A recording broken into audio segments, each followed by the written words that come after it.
Dias venturosos, capítulo 16, maior de todos.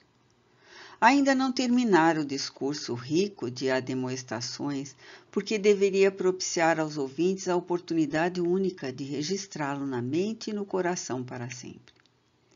Respeitosamente, os olhares ansiosos estavam nele cravados, enquanto as emoções estrugiam desordenadas, expressando a gravidade do momento.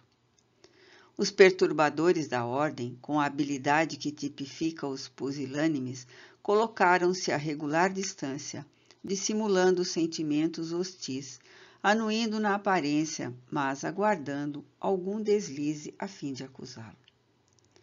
À medida que sua voz se alteavam com a energia necessária para verbalizar as ideias, os baderneiros dispersavam-se, ruminando o próprio fracasso. Ali estavam corações afetuosos que vieram de longe, sofredores de todo matiz que anelavam por conforto, desiludidos que aguardavam novas esperanças, sintonizando com a sua palavra, deixando-se embriagar pela luz que dele se irradiava.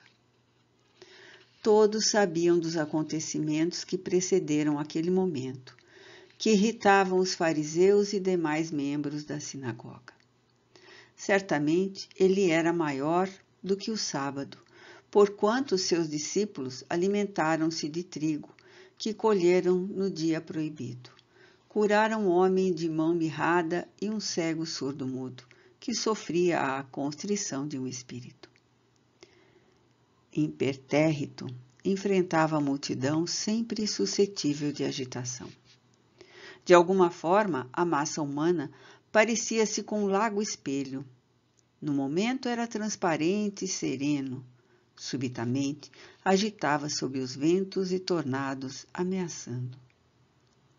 Ele lograva acalmar os ânimos somente com a sua presença e a palavra.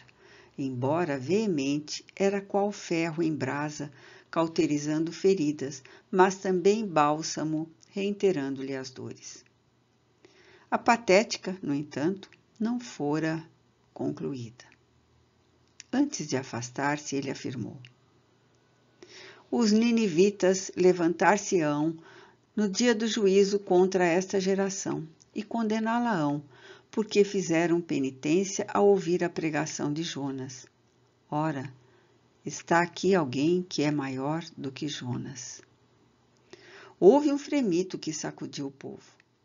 Tê-lo-iam ouvido corretamente? Maior do que Jonas, o profeta? Não houve tempo para divagações, porque ele prosseguiu. A rainha de Sabá erguer-se-á no dia do juízo contra essa geração e condená-la-á, porque veio dos confins da terra para ouvir a sabedoria de Salomão. Ora, aqui está alguém que é maior do que Salomão. Novo espanto e admiração simultâneos. Ele se agigantava na sua afirmação corajosa e destituída de prosápia ou de qualquer outra veleidade humana. Era, assim, o excelente Filho de Deus. O silêncio reinante foi quebrado pelo suave marulhar das leves ondas que o vento morno do dia movimentava, lançando-as de encontro às praias. Havia uma ansiedade incomum, aguardando a revelação de novos ensinamentos. Ele concluiu solene. Quando o espírito imundo sai de um homem, vagueia por sítios áridos em busca de repouso e não o encontra. Diz então: voltarei para a casa de onde saí. E à chegada, encontra-a livre, varrida e arrumada.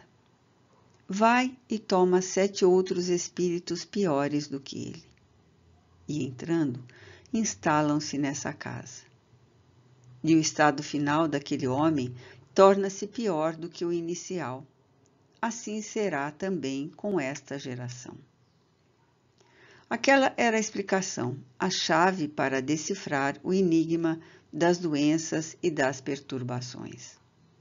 A casa é o coração, e se este é limpo de sentimentos maus, não oferece guarida às doenças nem aos espíritos doentes perversos. No entanto, insatisfeito, o perseguidor recorre ao auxílio de outros parasitas, de outros cruéis companheiros, e sitiam o domicílio da alma, aguardando as brechas morais a fim de tomá-lo de assalto. Ele, que era maior do que os espíritos, enfrentava-os, expulsando os ociosos e os maus. Porém, advertindo quanto à necessidade de não mais dar-lhes acesso mediante o erro, o acompliciamento com o vício, a tirania, a vulgaridade, o egoísmo. Terminara a magna lição, e os ouvintes deixaram-se penetrar pelos acordes finais de sua musicalidade. Já não podiam ser confundidas suas palavras nem alteradas. O homem-luz era transparente e triunfador. Referindo-se a Jonas, interditado por 3 dias, reportava-se igualmente ao futuro, quando também ele ficaria no silêncio sepulcral para ressurgir em triunfo. Os olhos que o viam nublaram-se de pranto, e as dores gerais naquele momento acalmaram-se. No imo, sem palavras, muitos se interrogavam. Até quando o teriam? Na comunhão natural com o pensamento dele, deixavam-se envolver pelas incessantes ondas de ternura que irradiava e comovia-se até as lágrimas. Ao longe, a natureza em festa estuava. Ouviam-se as salmodias distantes. As pessoas locomoviam-se, voltavam aos lares.